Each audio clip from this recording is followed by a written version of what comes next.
આણંદના વલાસણ ગામમાં મેલડી માતાના મંદિર ખાતે સિયારામ ફાઉન્ડેશન અમદાવાદના ઉપક્રમે નિઃશુલ્ક સર્વજ્ઞાતે 51 નવયુગલોના સમૂહ લગ્નોત્સવ યોજાયા હતા, જેમાં સમાજના અગ્રણીઓ અને સાધુ સંતોએ ઉપસ્થિત રહીને નવદંપતીઓને આશીર્વાદ આપ્યા હતા. સિયારામ ફાઉન્ડેશન અમદાવાદના સ્થાપક દીપાલીબેન ઇનામદાર અને વિશાલભાઈ ઇનામદાર દ્વારા 51 યુગલોના વિનામૂલ્ય ભવ્ય સર્વજ્ઞાતીય દ્વિતીય સમૂહ લગ્નોત્સવનું આયોજન કરવામાં આવ્યું હતું. આ પ્રસંગે 51 દીકરીઓના વિનામૂલ્ય લગ્ન કરવામાં આવ્યા હતા. દીકરીઓને જીવન જરૂરિયાત તેમજ ઘરવકરીની તમામ વસ્તુઓ ભેટ સ્વરૂપે આપવામાં આવી હતી. અત્રે મહત્વની બાબત તો એ છે કે સિયારામ ફાઉન્ડેશનના સ્થાપક દીપાલીબેન દ્વારા સંકલ્પ કરવામાં આવ્યો હતો કે હું મારી દીકરીના લગ્ન ત્યારે કરાવીશ જ્યારે હું 101 દીકરીઓનું કન્યાદાન કરાવી, જે સંકલ્પ આજે પરિપૂર્ણ થયો હતો. આ પ્રસંગે ગુજરાતના જાણીતા કલાકાર જિગ્નેશ કવિરાજ, ડોક્ટર CJ ચાવડા, ધારાસભ્ય વિજાપુર ઇન્દ્રવિજયસિંહ ગોહિલ, કાર્યકારી પ્રમુખ ગુજરાત કોંગ્રેસ તેમજ અન્ય મહાનુભાવો ખાસ ઉપસ્થિત રહ્યા હતા. અંતમાં દીપાલીબેન ઇનામદારે 51 દીકરીઓને વિદાય આપવાની વેળાએ ભાવુક પણ બન્યા હતા.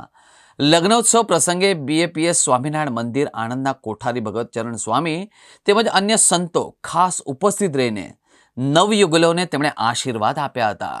જય સિયારામ. પહેલાં તો અને આજે વલાસણ ખાતે મેલડીધામ મંદિરમાં દર વર્ષની જેમ આ વર્ષે પણ 51 દીકરીઓના દ્વિતીય નિઃશુલ્ક લગ્ન ઉત્સવનું આયોજન કરવામાં આવ્યું છે. દર વર્ષની જેમ આ વર્ષે પણ 51 દીકરીઓને કર્યાવરની દરેક વસ્તુઓ કે કોઈ ખાલી ઘરમાં પણ જાય તો એમને કોઈ વસ્તુ ખૂટે નહીં એવી રીતનું આયોજન કરવામાં આવ્યું છે. દરેક વસ્તુ મારા દ્વારા અને અમારી ટીમ દ્વારા પૂરી ચિકાશ કહેવાય ને કે ઝીણવટ ભરતી પણ લઈ અને દરેક દીકરીઓનું આપણે કર્યાવરનું આયોજન કર્યું છે. દરેક દીકરી સુખી રહે માતાના આંગણમાં એવી દરેકની પ્રાર્થના છે. સિયારામ ફાઉન્ડેશન, આપને જેમ ખબર જ છે કે સિયારામ ફાઉન્ડેશન ઘણા બધા સેવાના કાર્યો કરે છે.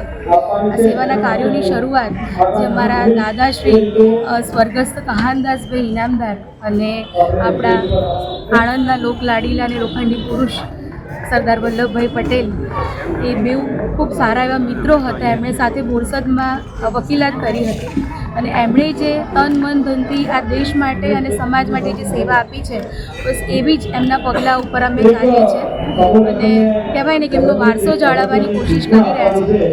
સિયારામ ફાઉન્ડેશન આમ તો ઘણા બધા કામ કરે છે.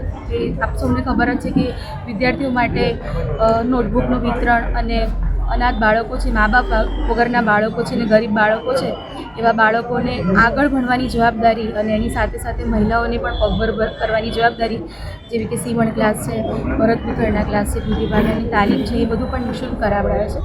અત્યારે હાલ તમને ખબર જ છે કે બોરસદમાં પૂર આવ્યું હતું, ત્યારે પણ સિયારામ ફાઉન્ડેશને પૂરી ટીમની મદદથી ત્યાં રેશનની કીટ અને જરૂરિયાતમંદ લોકોને જે જરૂરિયાત વસ્તુઓ હતી એનું પણ વિતરણ કર્યું હતું. એટલે આવા સારા કામ માટે અમારા જે પૂર્વજોએ કર્યા છે એને અમે આગળ ધપાવી રહ્યા છીએ અને હજુ આનાથી સારા કામ કરીએ એવી અમને આશા છે.